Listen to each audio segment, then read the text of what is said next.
एक आदमी अपनी ज़िंदगी से बहुत तंग आ चुका था। परेशानियाँ झेल झेल के, दर्द झेल झेल के, तकलीफ़ें झेल झेल के वो बहुत परेशान हो गया था। उसको लग रहा था कि उसका जीवन अभी समाप्त करना चाहिए। तभी वो एक साधु के पास जाता है। वो साधु से वो मिलता है और उनको कहता है कि साधु महाराज, मैं अपनी ज़िंदगी से बहुत तंग आ चुका हूँ, मैं अपनी ज़िंदगी से बहुत परेशान हो चुका हूँ, मुझे अब मरना है, मुझे कुछ रास्ता जो है वो सूझ नहीं रहा है। साधु महाराज उसकी बात सुनते हैं और उसको कहते हैं कि तुम मेरे साथ कुछ देर घूमने के लिए चलो। वो घूमने निकल जाते हैं और जब वो घूमने के लिए निकलते हैं तो रास्ते में उनको एक पेड़ दिखता है। साधु महाराज उस आदमी से कहते हैं, बेटा इस पेड़ की तरफ ध्यान से देखो, इस पेड़ की तरफ ध्यान से देखो। वो दोनों उस पेड़ की तरफ देखते हैं और साधु महाराज उसको पूछते हैं कि क्या इस पेड़ को पत्ते हैं? वो आदमी कहता है, नहीं महाराज, इस पेड़ को बिल्कुल पत्ते नहीं हैं। फिर वो और आगे बढ़ते हैं, फिर वो और आगे बढ़ते हैं और उनको एक नदी दिखती है। उस नदी की तरफ देखते हुए वो साधु महाराज उस आदमी से कहते हैं कि उस नदी की तरफ देखो, क्या उस नदी में पानी है?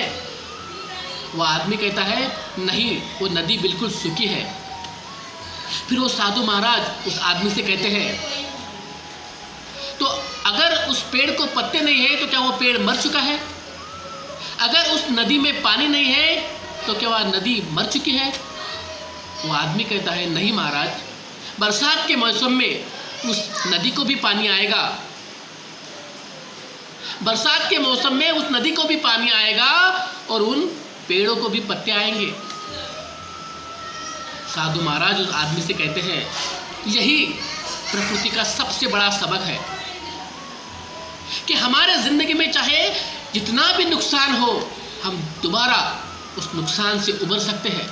जब तक हमारी जान में जान है, हम कितने भी बड़े नुकसान से उबर सकते हैं। हमारे अंदर वो क्षमता है।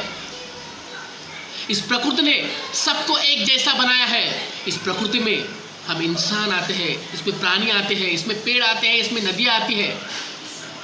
हमें हाथ और पैर मिले हैं मेहनत करने के लिए, हमें दिमाग मिला है सोचने के लिए और हमें अनुभव मिलते हैं हमारी राह बनाने के लिए। अगर मेरे ज़िंदगी में बुरा वक्त आता है तो मैं भी इससे उबर सकता हूँ और आपके ज़िंदगी में भी बुरा वक्त आता है तो आप भी इससे उबर सकते हैं, बशर्ते कि अपनी क्षमता पे भरोसा रखें।